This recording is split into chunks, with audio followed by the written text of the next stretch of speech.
السلام عليكم ورحمة الله تعالى وبركاته. تلاميذ الأعزاء، نتمنى أنكم تكونوا بخير وعلى خير. Dans cette séance, on va voir les exercices de la pollution de l'air. Physique, deuxième année collège, BIOF. L'exercice numéro 1. Rachid et Mounir, deux étudiants de la deuxième année collège. Rachid dit qu'ils sont les gaz polluant l'air et leur risque sur la santé humaine. Mounir dit aussi la pollution de l'air n'est pas dangereuse pour la santé humaine. La première question, dans les trois gaz polluants de l'air. Deuxième question, ce que Mounir a dit est vrai ou faux? C'est faux dans les deux risques de pollution de l'air à la santé humaine. Troisième question, donnez trois solutions pour réduire la pollution de l'air. إذن حلول يمكنها أن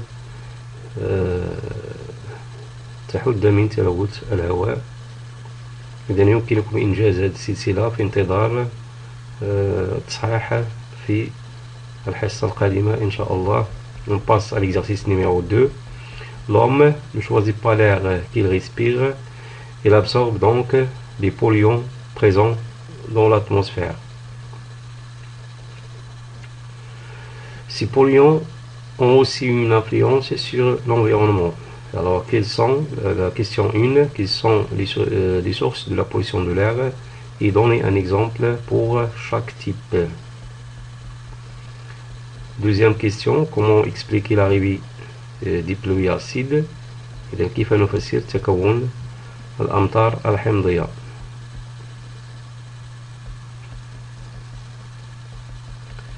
Troisième question, citez deux conséquences de la pollution de l'air sur la santé et sur l'environnement.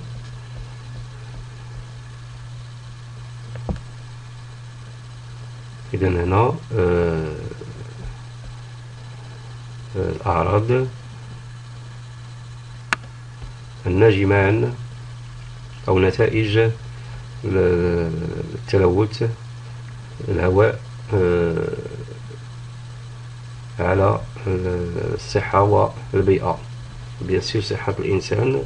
Quatrième question, comment peut-on limiter la pollution de l'air؟ كيف يمكن أن نحد من تلوث الهواء؟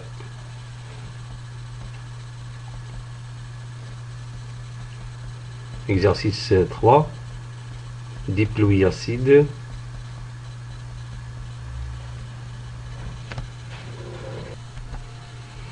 Alors ici il y a une image qui montre la formation des pluies acides. صورة توضح كيف تتكون الأمطار الحمضية.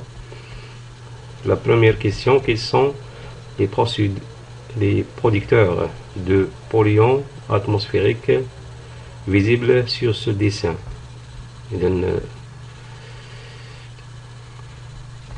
les producteurs يعني de pollution يعني الأشياء التي تنتج تلوث الهواء على الصورة. Deuxième question, quels sont les polluants qui peuvent se transformer en acide؟ إذا شنو هما الملوثات التي يمكنها أن تتحول إلى أحماض؟ C'est où retrouve-t-on ensuite ces acides؟ أين يمكن أن نجد هذه الأحماض؟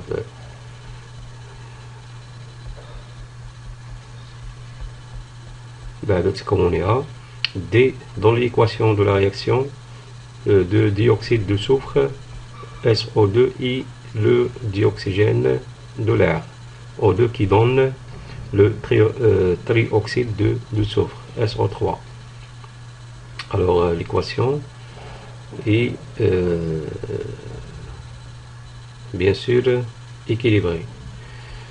Donner l'équation de la réaction de trioxyde de soufre SO3 et la vapeur d'eau qui donne l'acide sulfurique H2SO4, c'est-à-dire la réaction entre SO3I H2O pour donner l'acide sulfurique. Et aussi, cette équation doit être équilibrée.